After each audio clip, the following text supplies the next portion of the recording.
Bankers டிஸ்கவுண்ட்ல third problem.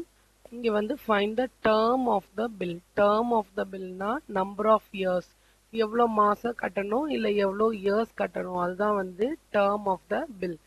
Term of the bill of rupees ஒரு amount கொடுத்துருக்காங்க. So இது நமக்கு ஏ கொடுத்துட்டாங்க. ஏன்னா இங்கே ப்ரெசன்ட் வேல்யூன்னு கொடுக்கல, இவங்க ப்ரெசன்ட் வேல்யூன்னு கொடுக்கலன்னா அது நமக்கு A amount due. Whose true discount at 5% per annum is rupees 450. It means true discount கொடுத்துட்டாங்க. என்ன பர்சன்டேஜ்லனா 5%ல.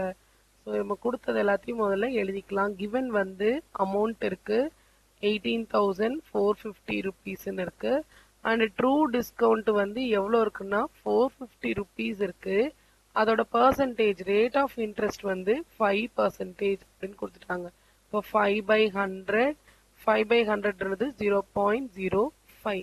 நம்மள இப்ப என்ன கால்குலேட் பண்ண சொல்லியிருக்காங்க, என் டேர்ம் ஆஃப் த பில். என் தான் நம்ம கால்குலேட் பண்ணோம். ஸோ என் கால்குலேட் பண்றதுக்கு ஃபார்முலாக்கு போயிடலாமா? ஸோ இது நம்மளோட இன்ட்ரடக்ஷன் வீடியோல இருக்கிற ஃபார்முலாஸ், இதை நீங்க காப்பி பண்ணிக்கலாம். So 8th formula. So N equal to TD by, நம்ம இதுக்கு முன்னாடி ப்ராப்ளம் ரெஃபர் பண்ணீங்கன்னா தெரியும், number of years rate of இன்ட்ரெஸ்ட்னா இந்த 8th 9th ஃபார்முலா தான். பட் ட்ரூ டிஸ்கவுண்ட் கொடுத்தாதான் நான் இந்த ஃபார்முலாக்கு வர முடியும். ட்ரூ டிஸ்கவுண்ட் கொடுக்கலனா ஃபர்ஸ்ட் ஃபார்முலாவே நம்ம மாடிஃபை பண்ணிக்கணும். ரெண்டு மெத்தட்லயும் நமக்கு ஒரே ஆன்சர் தான் வரும்.